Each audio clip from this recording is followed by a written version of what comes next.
I'm going to stand next to Sedrick because he has the microphone that is broadcasting us into the extra room. We have an overflow crowd, which we anticipated, and we're very happy to tell you that this is going to be recorded. This is a wonderful exhibition. The last one was 2013, Everyday Glory, which you might have been here for, and we started showing Sedrick's work in 2005. This will have a very special element of music involved, which you all are not expecting. And Sedrick is happy to talk to you about 3 forbidden F words: faith, family, and fathers.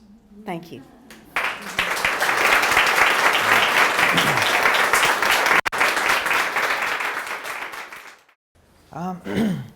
First, let me just thank you all for coming to hear me. I appreciate, it's one thing, all of the art that I make, but without people to share that with, then, what is it all for? It would really be a sort of selfish endeavor that didn't have any, not the right purpose, okay? I thank you all for coming. Appreciate it. See some students here, former students, and some of you all I've known for years, and some of you all maybe I'll just meet today. But whoever, for everybody, welcome and thank you. Other thanks, I want to never forget to thank my wife and family. If you could stand up, please, Letitia and Hallie and Sonny.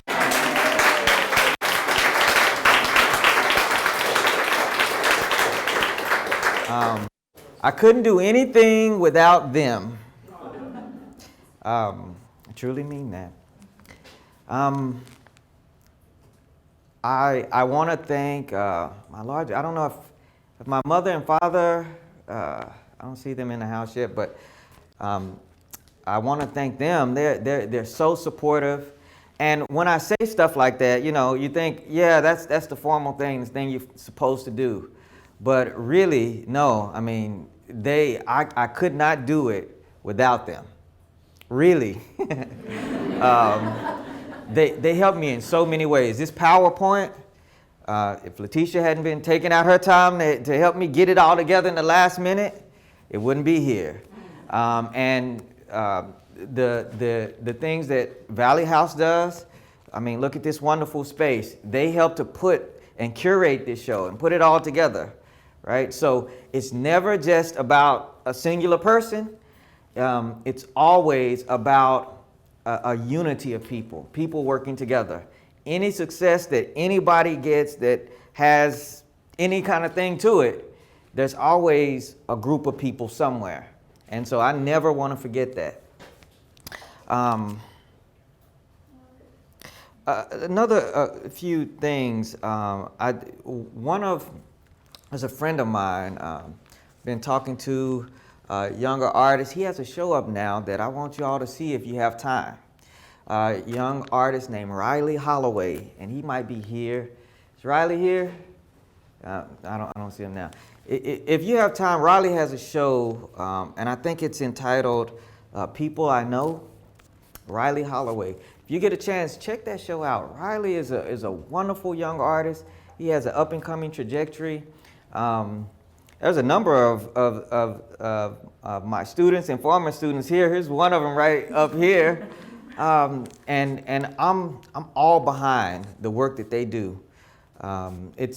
Teaching is a privilege, and just to have that kind of history. One of my teachers, he usually comes to most of my shows.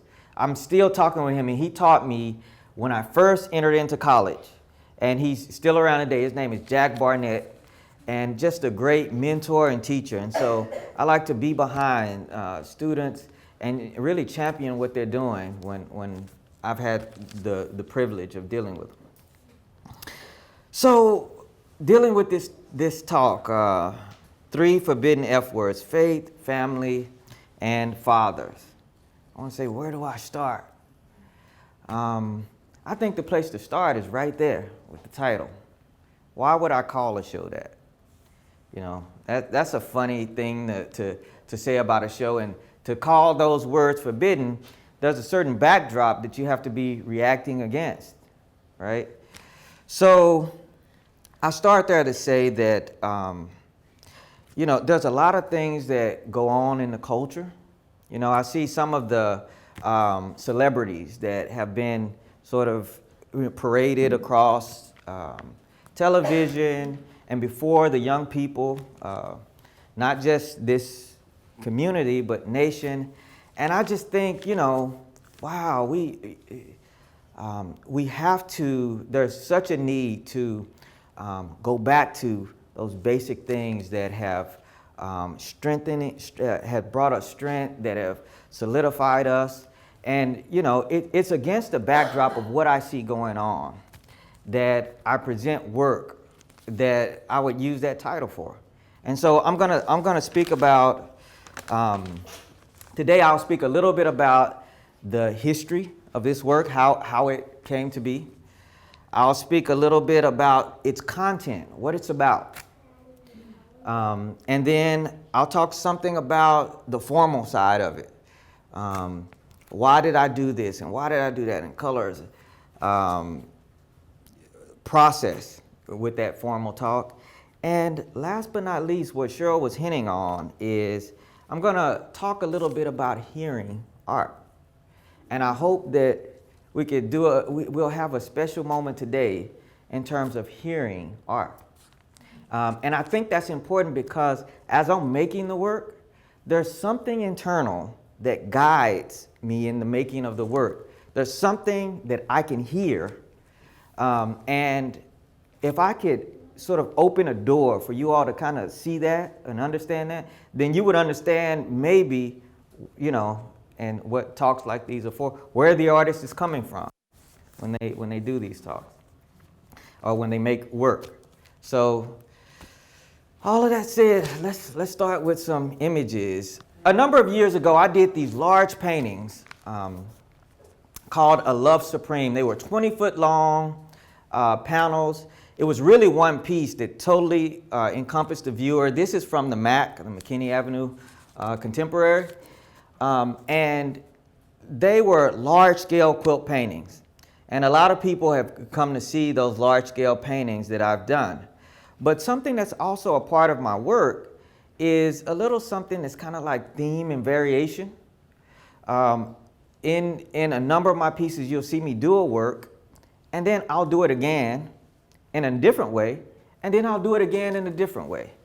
And that's just about, you know, it's really in the tradition in some ways of jazz music. When a jazz musician does a take on a song, if they did it again, it might sound a lot different than it did that first time. And sometimes they can do it again and make it sound all the way different. And I found that in art as well. So I started, you know, I was doing these large-scale quilt paintings. And I also, one of those quilts you see it's the spring quilt, it had become abstracted. And so I started abstracting the quilts. Next.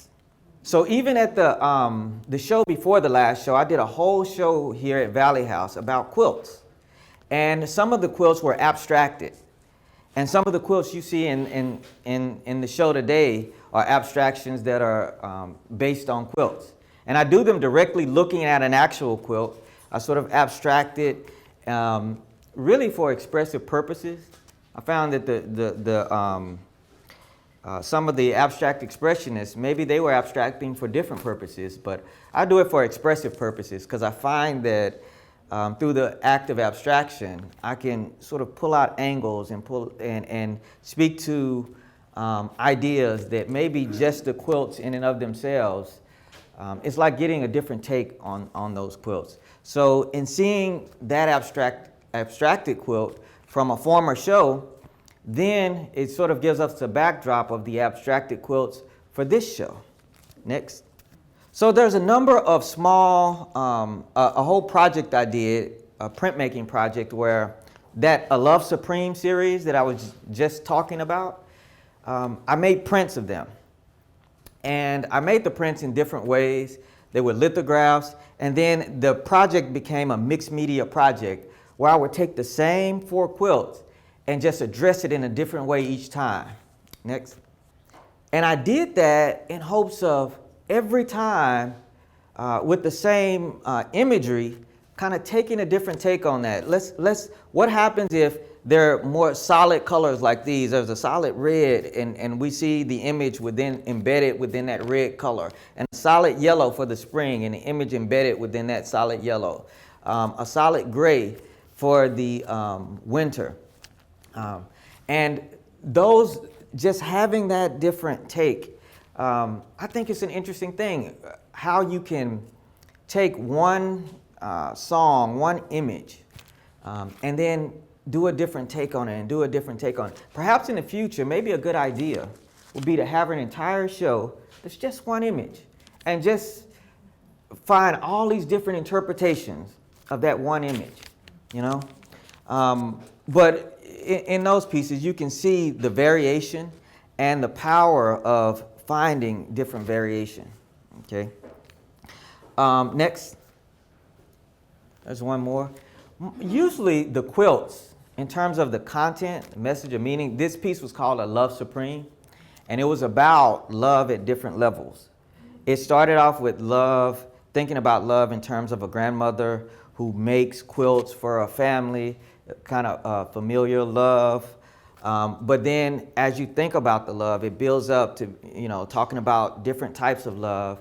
And eventually, perhaps, if it's good enough, if it makes you think, if something about the marks and something about the way they are put together, maybe in the end makes you think about a greater love, a love that exists, past individuals. And that greater love would be, for me, the love of God, right? One that totally surrounds and totally encompasses. And so all of these smaller takes, including this one, and a lot of the quilts, it usually, for me, has to do with faith in one way or another. And so even these, they're based on a love supreme, but the different ways of seeing them. And I'll try to explain how they have to do with my faith. Next. So this is one of the new pieces in the show. It's called, the title of that is Just a Few Patches. And you all have seen the piece in the other room, pretty big, right? All of the past quilts, you could see the entire quilts. And you saw, usually the entire quilts. And in this piece, I was thinking about a little story I heard about George Washington Carver.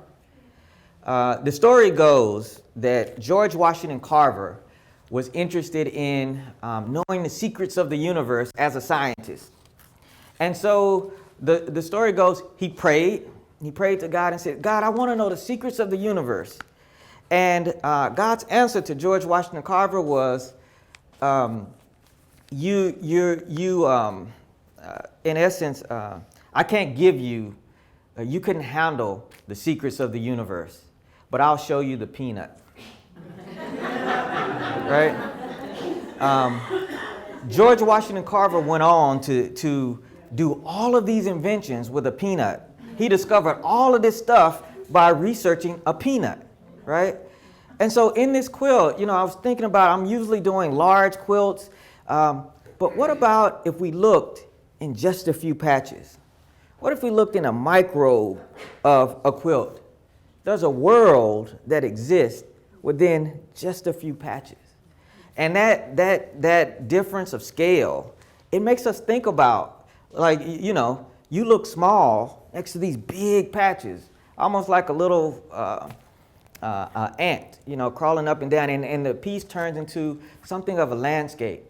So it makes us feel small, but it also, it shows that, in a microbe of something, there's a whole world that can exist. And that difference in scale is sort of, when you think about yourself in this world, right? I don't care who you are. You can be the whoever, the big name, the whatever you are, But when I really look at myself and take account, how big am I really? You know, look up and look around, and there's something about scale and perspective that makes us see things differently. And so I thought that a change in scale and perspective is an interesting take for a piece. Also, with them being so big, literally speaking about painting as a painter, I got to use big brushes, the biggest brushes I could get my hand on. And I got to make big strokes. And I've always wanted to be able to make, such large strokes and be able to work with that kind of painterly approach. And that was really, for me, that was really enjoyable. It was really fun. I've been working up to, being able to kind of use and approach a painting with such a broad approach in terms of painting. Next. So the piece we have here, right? This piece, there's something I want you to know about it. It's actually the same quilt, but painted twice. It's about kinship. It's about relationship. It's like two friends, right? Good old friends. There's something alike usually about them. That's probably why they're friends. If not, you probably wouldn't be your friendship wouldn't be as strong. And so there's something about kinship and relationship. The piece is called Two Old Friends, Kinship and Communion. And it's about this relationship between these two old quilts. I'm sorry, I said two old friends, two old quilts. It's about this relationship, and this relationship between kinship and communion. And we can think about that one person toward another person, but you can also think about that as a person toward God, a kind of relationship, a kinship, and a kind of communion. It's two quilts that are abstracted. One of the things that I got to do in that piece is really work with transparencies a lot, and there's a sort of smoky kind of texture that's with it. In the backdrop of, is very vacuous space. It's literally on the white of the canvas. But that kind of, that literally, seeing a thing and then a different take on it, having a different, looking at it again and it being sort of different. And if you examine them, you'll see that each time something different is seen, although there is a relationship. I mean, they definitely talk to each other. I thought it would be great, in talking about this to have the help of a friend for a few pieces in here. Help us be able to hear maybe something of what that kind of relationship might sound like. If it was an auditory thing, if it was a song, right? I want to invite up a friend of mine that I asked to come and sing a few things for us today. And if y'all could, welcome Tanya Evans.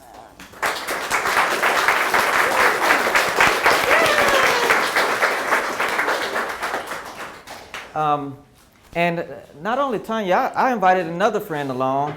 Nobody really even knew this. I don't even know if Valley House knew it, but I asked another friend of mine, Alan Siggers, if y'all could welcome him.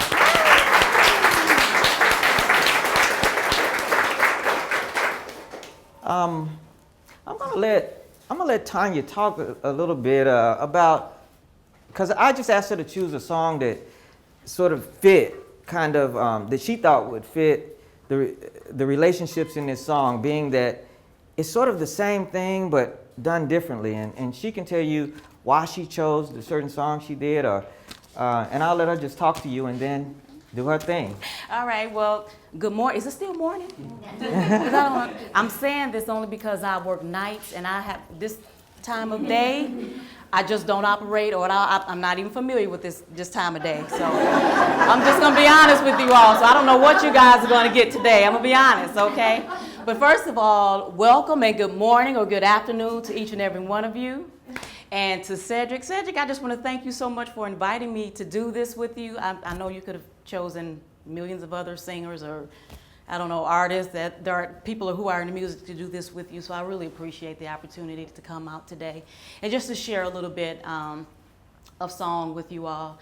And basically, I'm gonna do. We're talking about this quilt that are the same. These two quilts that are the same, and these songs that I'm going to do. You're going to notice definitely the difference in the song, but you're going to know too that they're pretty much the same. So I'm going to give you a little Christian version of this song, and the song is Lord, I Need You by Matt Mayer. And the second version is just going to do a little bit of that too. It's going to take y'all back to some old gospel, okay?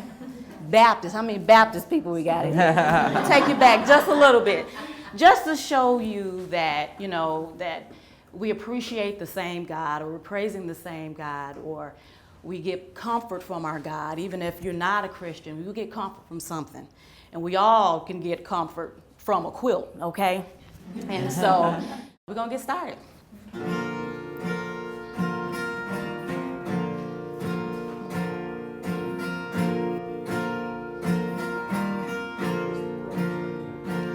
Lord, I come and I confess, bowing here, I find my rest. Without you, I fall apart. You're the one that guides my heart. Lord, I need you. Oh, I need you. Every hour I need you. My one defense, my righteousness. Oh God, how I need you. Well, sin runs deep, but your grace is more. And grace is found is where you are, where you are. Lord, I am free, and holiness is Christ in me. Lord, I need you. Oh, I need you. Every hour I need you. My one defense, my righteousness. Oh God, how I need you. Oh Lord, I need you.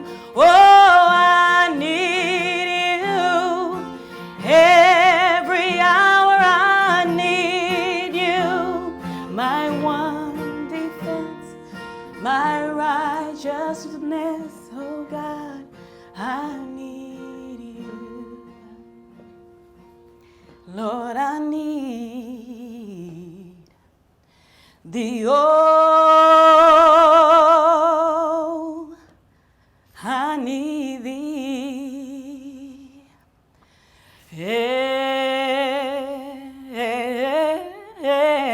Every hour I need thee. Whoa, bless me now, my Savior, and I come to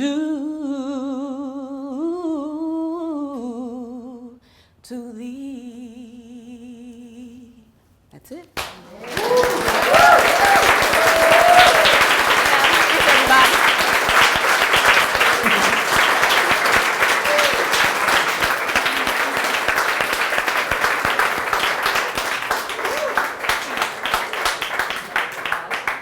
Wow.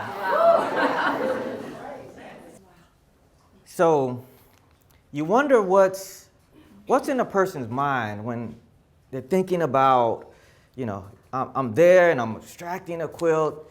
I'm doing, you know, there's there's a splash of paint, there's the transparency of color, you're doing it again. There's a song on the inside.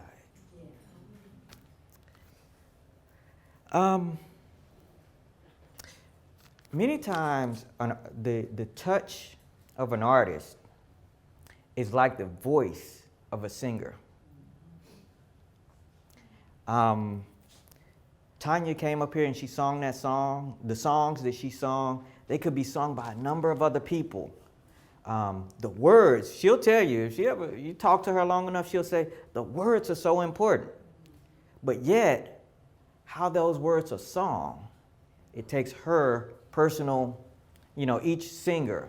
And that's the same thing with an abstraction like that. It's about, so there's an abstraction being done, but how do I make a take of that? How do I sing that song? Okay. Let's go through a few of the other quilts. This is one in the back, From Glory to Glory. It's about this upward trajectory of going literally from one glory to another in faith. You see a certain threshold across the middle. The pieces on the bottom are large sort of patches that are broken up into abstraction and into pieces. And then when they break across that threshold in the middle, the quilt on the top, it has a lot more patches and it's broken down into smaller pieces. And the color is a little more vibrant. And it goes up almost as if it's going up into the heavens, into that yellowy sort of paint in the top. And so it's literally sort of like a song about, in our walk of faith, going from one glory to another glory. Okay. I could speak more about that, but I just kind of wanted to show that some of the artistic voices that you might see, and some of the influences. You might see the influence of Cubism in that work.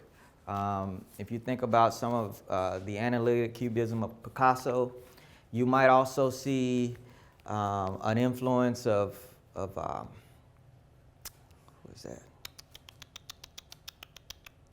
Philip Guston's abstractions, or a de Kooning abstract expressionist sort of work.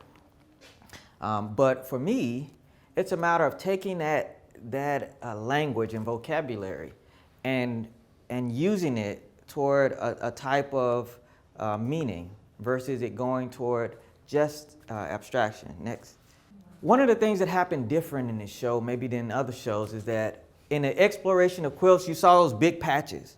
That was the first time I ever painted a patch that big. Well, another thing that you'll see maybe for the first time is these abstract quilts. It's not that I haven't done, the quilt sculptures. It's not that I haven't done other quilt sculptures, sort of small things, but this is probably the first time you've seen them. The difference is at a certain point, you have to have enough confidence to show somebody, so they're out now. One of the interesting things about the sculptures is that really they have two sides to them, like the quilt. And they feel like paint, but at the same time, they're a three-dimensional sculpture. And that's one of the things I explored during the show is this line between sculpture and painting, and trying to really tap dance on that line between sculpture and painting. Next slide.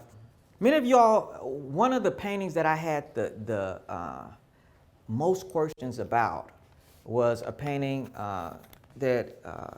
called Diabetes. And people say, where did you get that from? How is that about diabetes? I thought I'd like to show y'all today. This is my wife, one of my wife Letitia's pieces. She is an artist in her own right. For those who don't know, you are looking at a quilt that she made. And she makes contemporary quilts. She's taken up that history of quilt making. But as a photographer, she creates photographs and she prints up on fabric and makes her own stuff. In this case, a quilt. She's also made dresses. She's made other forms. This one is a quilt. And she did this quilt dealing with the subject of diabetes and the boll weevil. And she was comparing sort of this whole thing of the boll weevil and its effect on crops and diabetes and its effect on people. Very moving piece. A couple of shows back, I spoke to you all about earlier when I did a whole show on quilts. Some of the quilts I focused on was my grandmother's quilts and some of the older quilts, but I also painted contemporary quilts, some of her quilts. And so the diabetes piece was literally a painting of her quilt abstracted next. And that's where you got that piece. So it's really me commenting on Letitia.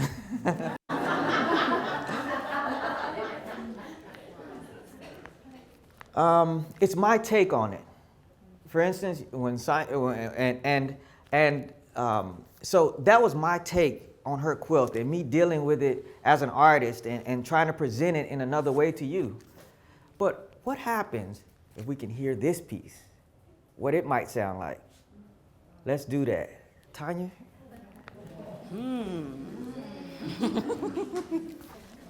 Well, we all know diabetes is a serious disease, and if it's not handled and we don't take care of ourselves and our bodies, it can, amputations and different things like that, blindness and all different kinds of things. But as Sedrick was saying that, sometimes when we look at different pieces, we all have our own interpretation. We all have our own experiences. And sometimes when I look at this, I look at a person who's kind of just walking around in the rain, in the darkness, and kind of seeing really no light, no help, and just really they're going through something.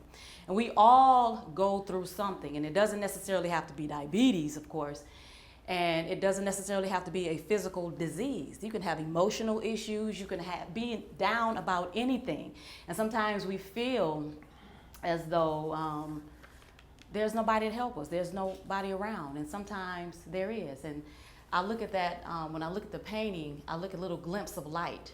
Those little glimpses of life can be whatever it is that's going to help you, whether it's your Savior or God. It could be another person, someone you work with. It could be whatever. But they're there. And sometimes we get so caught down in this melancholy spirit, we think that there's nobody to help us and that there is no one there. But there is light. There's the light. So I'm going to sing this little song. What is the song, Tanya? I'm serious, I'm telling you, I'm struggling right now. Y'all gonna help me. It's like, come on, Tanya, get with the program. Okay. My heart cries. No, I'm not gonna do that. My heart is crying. It's crying. You're absolutely right. It is crying, though. Okay. When you walk through a storm, keep your head up high and don't be afraid of the dark, for at the end of the storm, it's a golden sky and the sweet silver song of our love. Walk on through the wind and walk on through the rain, and may your dreams be tossed and blown. Walk on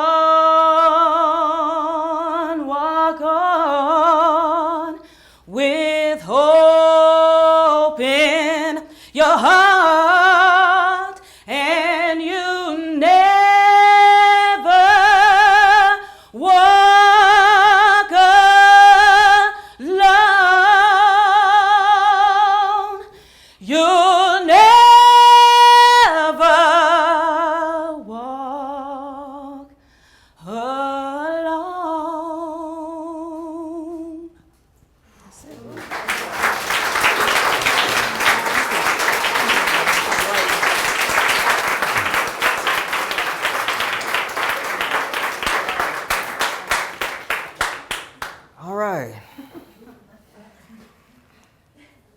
So doing a piece like that, it's dark, as she said, values, low key sort of values, with these sparks of light, colors in the mist, this very washy scene. You see bits and parts of people, but it's a little more abstracted than Letitia's version. And so that's how sort of I react to her version as an artist. So, that's a wonderful take. And that song that she was singing, it's a great analogy where you can see, it was a slow song, and she sort of started down low and eventually, peaked up into those high ranges. And every now and then, I was somewhere when she hit out. I don't want to do it, but I can't do it really. But it's just, I hope somewhere in there it can shed some light on that piece. Okay. Next. So I did this series of pieces at the Amon Carter, a dialogue with an unknown people. And literally in the Amon Carter, I found this collection of photographs of people who lived around the turn of the century in Leavenworth, Kansas. And, they have, it's called the Mary Everhart Collection, and they have a lot of them in their collection. And this collection is all over, it's gone in a lot of different institutions, a lot of Smithsonian institutions. But they're works that they're rarely shown. You probably have not seen them. And so in looking at those pieces, I thought, I'd like to use that as a conversation. I'd like to create a conversation with those photographs.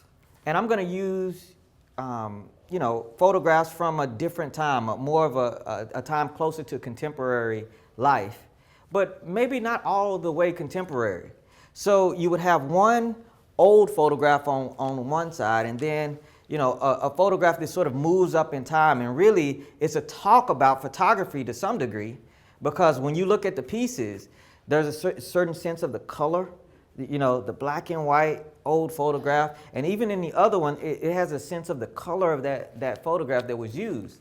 But it's just about talking about this conversation of people over time. You look at an old photograph, and then you think about maybe, for instance, like in this case, there's a person and there's a certain stance. And the contemporary people were all people who I knew versus the people in the photograph I didn't know.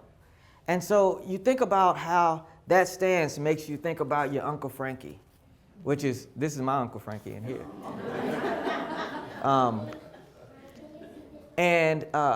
And you think, there's been this conversation over time, and it's just about creating a dialogue over time. Okay, so those Amon Carter pieces, you would see one side, which were the older paintings, and you would see the color on them. You see the black and white for the old photographs, but you also, I tried to, the way I use the ink, that's literally ink drawings.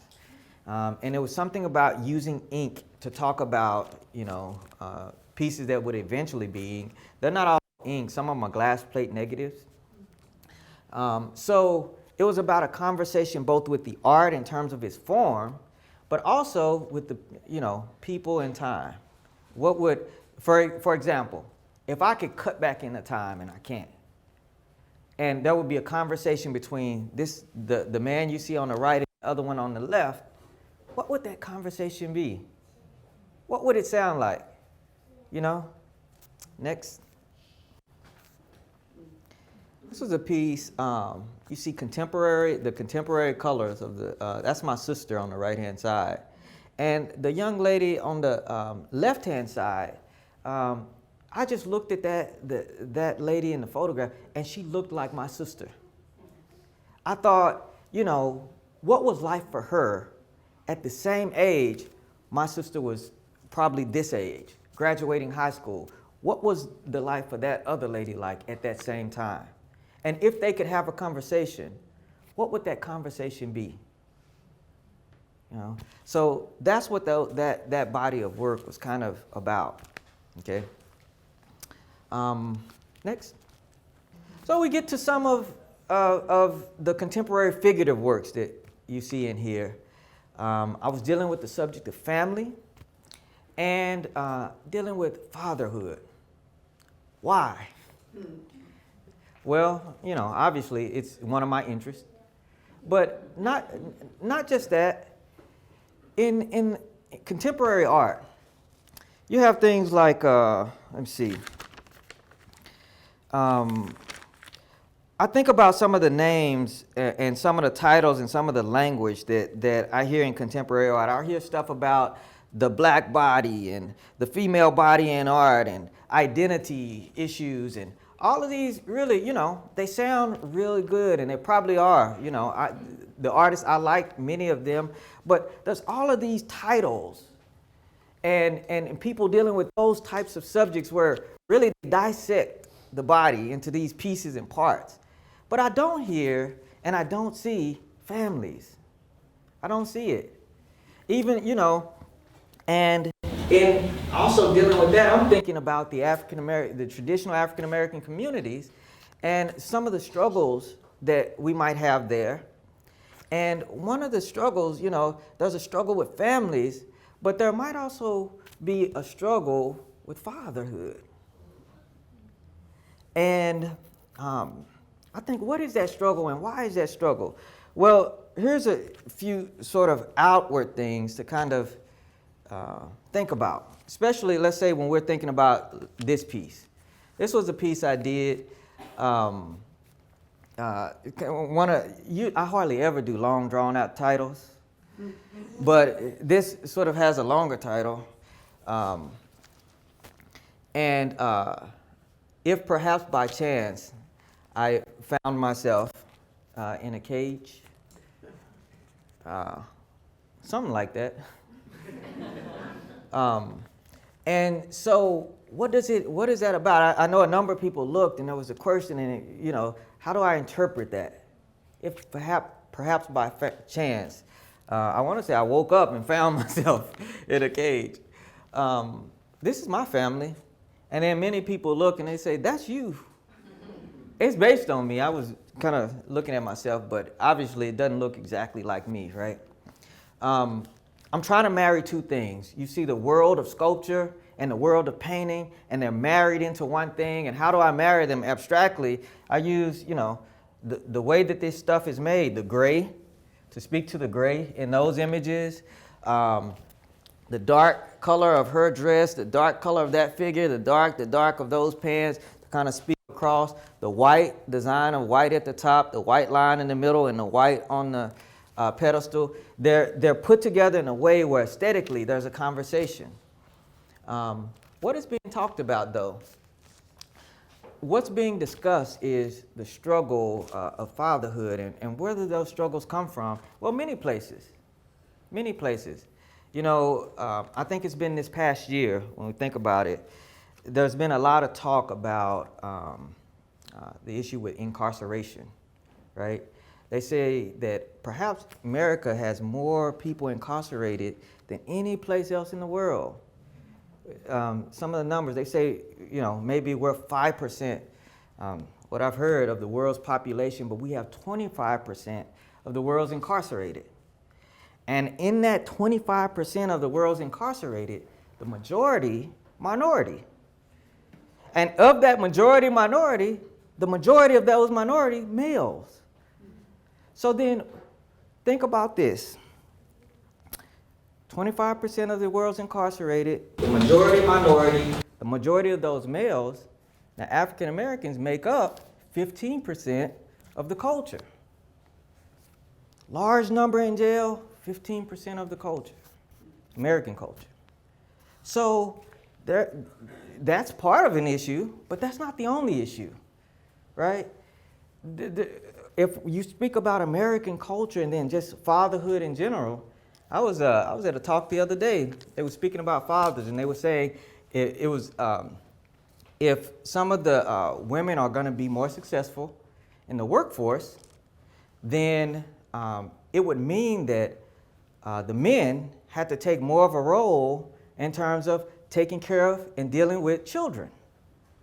Because if you know what the speaker was saying, that if the woman, if she's going to be very active in there, then the man in the same household, he's very active in there, then I guess there's going to be a lot of children just running around the house, you know. So there was the saying that men had to be more active if women were going to be more active in the workforce and in sure in corporate the corporate world. But one of the things my ears caught is that those men that supposed to be more active, I guess at home, those are fathers. And father shouldn't be a name that's taken as just, you know, you don't have to pay me. I shouldn't have to be paid to be with my kids and spend and enter into their lives and be a part of their lives. Isn't that a part of our responsibility? We have children. So I thought about this one, and I thought about what are some of the issues. Some of the issues were, I thought about those who might find themselves incarcerated for different reasons, some for right reasons and some for wrong. And I thought about how that incarceration affects a family. But then I also thought about, sort of like Sister Tanya said, what about other types of cages? Incarceration isn't the only kind of cage you can be in. There's a lot of things that can keep a person locked down and separated from their families. And the question that the picture raises is, what about us sticking together? And how does that affect us? And how does that affect the family? Will we make it through that or not? In the piece, and I don't ever actually answer that, right? It's gray. It's all sort of neutrals. But in the piece, you have the sculpture there in the center. My wife is on one side, the two children on the other side, and she's there. Her hand is over. If you're in the front, you kind of see it go back behind the cage, resting on the cage, but he's in another space. He's literally in a three-dimensional space, and she's in a two-dimensional space. But through the hopeful side of this thing is that in the midst of it all, they're there together, But the piece is talking about that. The piece is that conversation. And I think it's a conversation to have in this day and age. It's not something to look back at and across. And what I find is that those artists and different people trying to deal with being smart and have all these smart sounding ideas, I want to say, why don't you come over to the hood for a while and talk to somebody? Because there's real issues that people are having. Okay, next. So this piece is about a family. This is a portrait of a single mother's family. The mother is in the middle. These, all of those are her children. And then the one little girl that's leaning up against the portrait is her granddaughter. And it's just a look at that family and a conversation about them. When I was looking at the beautiful sort of wooden blocks that I had in my studio, there was something so beautiful and alluring about the wood and the color of it. Many artists, if they've, you've ever looked at beautiful pieces of wood, you kind of get enamored with how beautiful their color was. And really, it made me think about that which is a cousin of mine and her children. And so, I had this piece. I bunched them all together. The pieces actually become sort of, in one sense, they're a type of collection of imagery bunched together. In another sense, they become a little more like a three-dimensional thing, like a actual form, because they're not hung on the wall, but they're set sit on a shelf and they're pushed together like they're, bunched together like they're actual people. But there is a certain rhythm that I'm always playing with rhyme and rhythm, and there's 3 squares and then a tall square and then down low and then up and then in the front, and there's this dynamic of sort of rhythm in the piece. Next, here's some of the other families that were created. There's that dynamism of sculpture and painting working together, and you want to know how I see it? One of the ways I look at that is when we look at it formally. We see this figure sitting in front, and I've been focusing on fathers in this exhibition, so you see the father sitting up front. And then there's his family sort of around him. And his wife is right behind him. It's his daughter on one side, a son and 3 sons back on the other side, on the right side. But look at the way that there's a literal dynamic in the piece. For instance, that gray substance that you see up there is called celluclay. And you see him in this sort of celluclayed body. And then you see his daughter with a background of celluclay painted on the top. You see his wife standing behind him. She's totally painted, but on a wooden block. And then you see a son painted on a wooden block who's totally painted. There's sort of a dialogue between a son and a mother. There's a dialogue between a father and a daughter with the celluclayed body and the celluclayed background. There's dialogue between all of them because they're all sort of created in paint. There's a dialogue between the figure on the far right-hand side because he's sort of this thick, encrusted paint, and it speaks to some of the areas where the paint is thicker and more encrusted. There's this way in which there's a dialogue and character traits about each thing that deals with something else. So it speaks to the unity and the variety that exists within family. And I could speak further on that, but I gotta keep it going. Next. So there's this piece. You got the 5 images there, right? They go together as a unit. Each one of them individual. We're talking about an individuality of each person. You're talking about a unit of a family. And then there's this kind of rhythm in there, right? Square, circle, square, circle, square.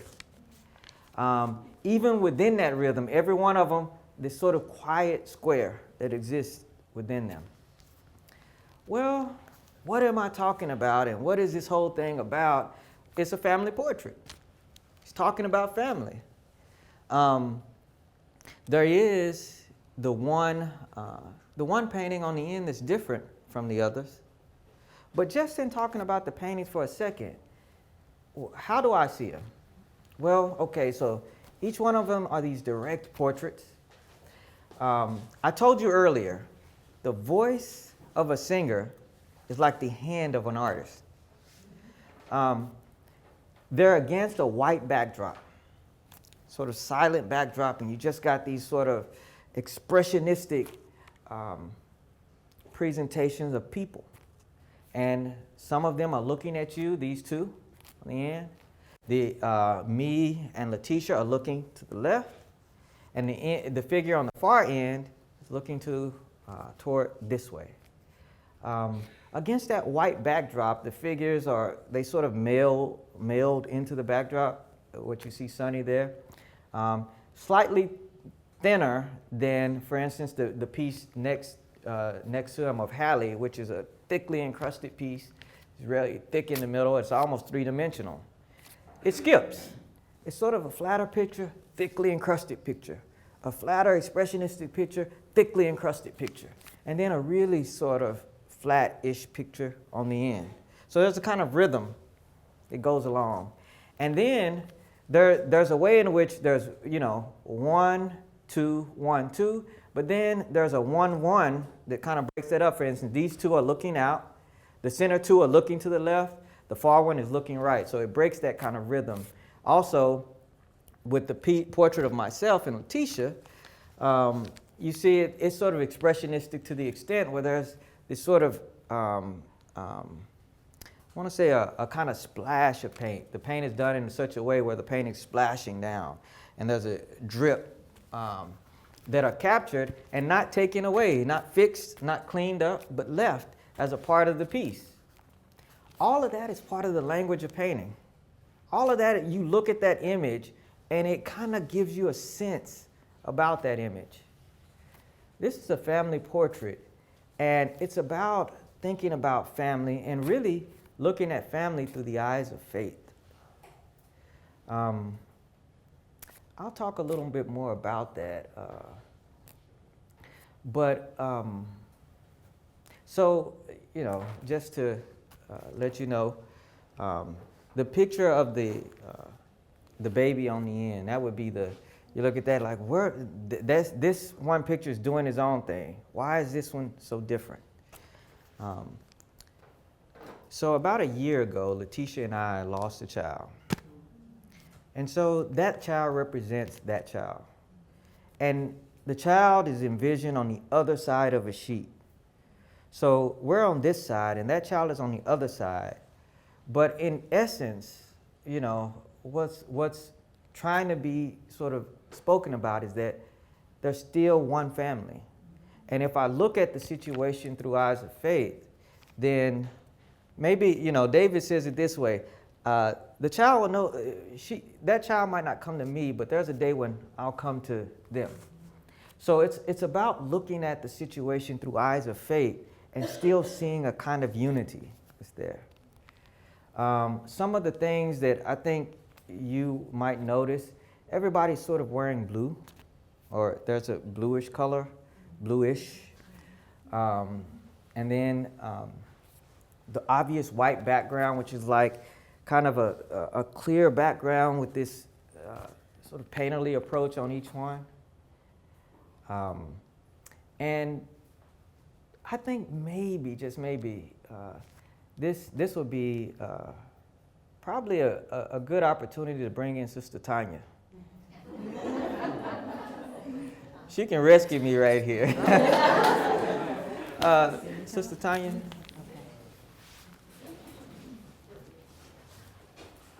Well, I guess this will be my last little visit with you guys. It's been awesome. So this is our family here.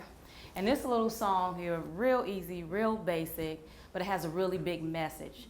In this day and time, we're all so busy. We get so caught up in our lives. Sometimes we don't necessarily realize the sacrifice that the ones at home are sometimes really sacrificing. And it's wonderful that some of us are able to leave and have these wonderful jobs, making all this big time money, and you're taking care of your family that way. But when you're really not spending quality time with your family, those who are at home, it's it can be kind of damaging. And it could, in this song, it can relate in all kinds of ways, whether it's how the son relates to his sister, or how the husband relates to his wife, or how the wife may relate to the kids. The bottom line is, who's ever not there, we miss them. We miss them. And we want to get back to family. We want to get back to faith. And definitely the fathers have to be a huge presence there in the home, okay? So this little song, again, it's really simple. You guys can help. Y'all want to sing? Can help you sing it. Okay, so I'm going to start off in Sedrick's white space that he's always talking about, this space. It's painter's point of view here. Real quiet. My heart cries for more of you. Ooh. My heart cries for more of you. And I want to see your face and feel your embrace. Come fill the empty place inside of my heart. Under your wings is where I long to be. Just you and me. never part. My heart cries for more of you. You and you and you, you. My heart cries for more of you. And I will sing it again for you. My heart cries for more of you. Oh, oh, my heart cries for more of you. I want to see your face and feel your embrace. Come fill the empty place inside of my heart. And under your wings is where I long to be. Just you and me, never apart. And I want more, I want more, and I need more, I need more, so much more, so much more, and we need more. 'Cause my heart cries for more of you. Yes,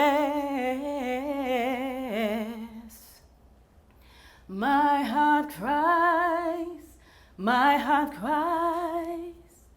for more of you. That's it. Love your family.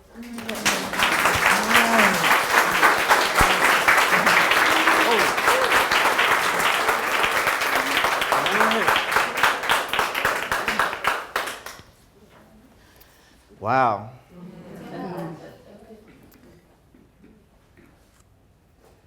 How about we take a look at some of, I told you I would show y'all a process. Next. Now you see Sonny's painting. Next. That's where Hallie started. Next. She looked like this at some point.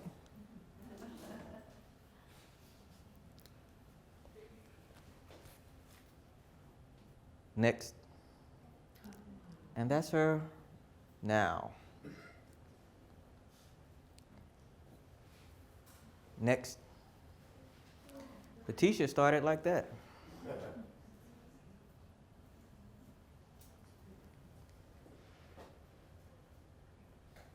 It's thin, washy.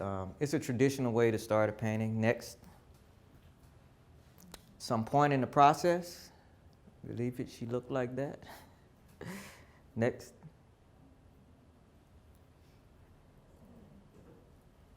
These are the pieces inside of, I was working at my grandmother's house at that point. I had added on the shape because I started inside the square, and then after a while, I added the outside shape and had to keep working. Next. She ended up like this.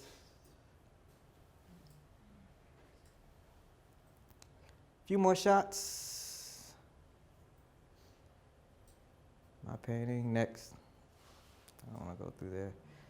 Then you saw the one of the baby. Obviously done in a whole nother way.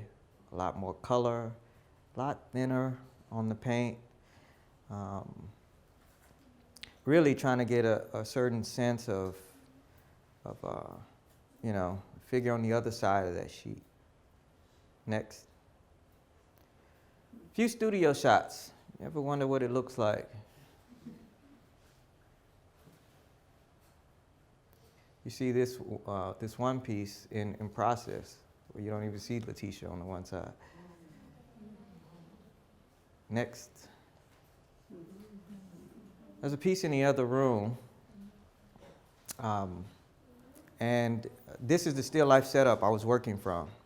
I hung the sheets from the ceiling in half the room, and I was painting in the other half of the room.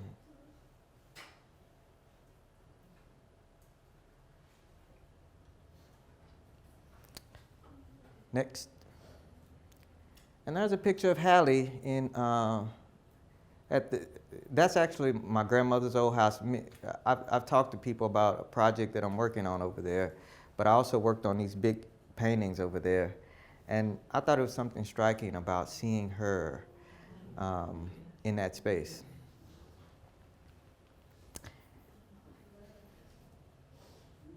And that's probably the last piece. Let me say this, you all. So, we talked a lot about a lot of things. But I'd be remiss. You know, maybe dealing with this subject of the child, dealing with the subject of faith, maybe dealing with the subject of broken families. Somebody might say, I need to talk to somebody. And you thought you came to just see an artist talk about art. I want you to know there's somebody to talk to in this room.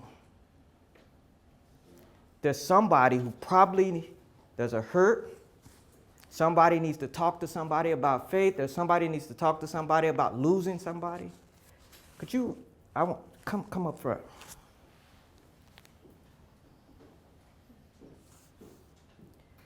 If you have lost a child, lost a loved one, I think this lady here, she would surely speak to you today. And I think a healing process could start. I'm going to let her say a little word, but also, are there any pastors in the house? Pastors around here? I see one in the back. I'm going to need you. Named Pastor Washington. I can tell y'all a story about Washington. I want to sum it up real fast. There was a young man who, his mother came to Reverend Washington, and she was needing somebody to mentor her son. This is when he was young. And do you know Dwayne mentored this young man from when he was how old? 9. All the way through college. He would come up to the school when there was trouble. He would help buy stuff when stuff was needed, including meals and clothing and other things. He was there through it all.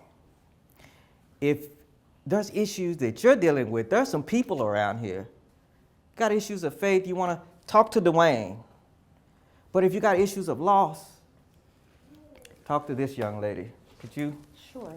So my name is Amber Zuckerman, and I actually serve on the board of a nonprofit for infant loss.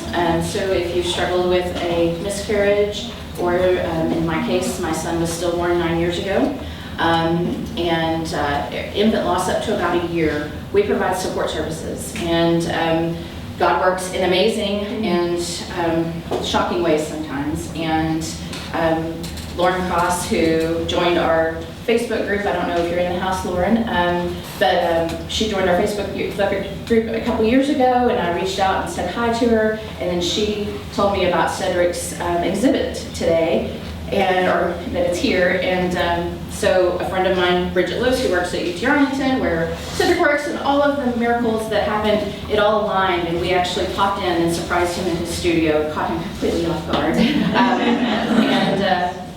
I went to go share, because sometimes you just don't even know where to start when you've experienced the loss of a child. A lot of people don't understand it. They don't know, they don't even know where to begin. And I know that when my son was stillborn, I didn't even know babies died. And so to have somebody walk that journey through with me has been amazing. Rebecca Mitchell actually founded the organization back 20 years ago. She's at the back, she joined me today to be here. And she founded this organization that provides support services to families and helps them make it through their grief. And it's a grief like none other. So if you've lost a child, miscarriage, stillbirth, or you know somebody who could benefit from our organization, we would love to reach out and visit with you and share our hearts with you and the faith that we have, because it's only through our faith that we have hope that we will indeed see them again. And I will say, I dropped off some brochures here at the gallery the other day, and I stood in this space and I wept looking at this, because I wasn't going to do this, but before Sedrick even pointed out any of the things, I noticed the paint splatters, and that to me is the representation of the soul that cries. The difference in the colorations behind the baby.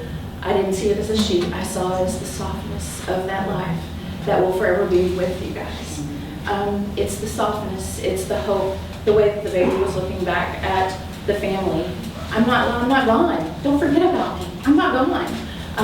You know, and just, I mean, I saw it all before you ever even said it, and I was kind of proud of myself because I'm not a really good artist. But I was really proud of myself because I did. I stood here and I wept the other day when I dropped that off, and it's amazing, absolutely amazing. And thank you for expressing what my heart would be if I could do what you do. It's on the wall.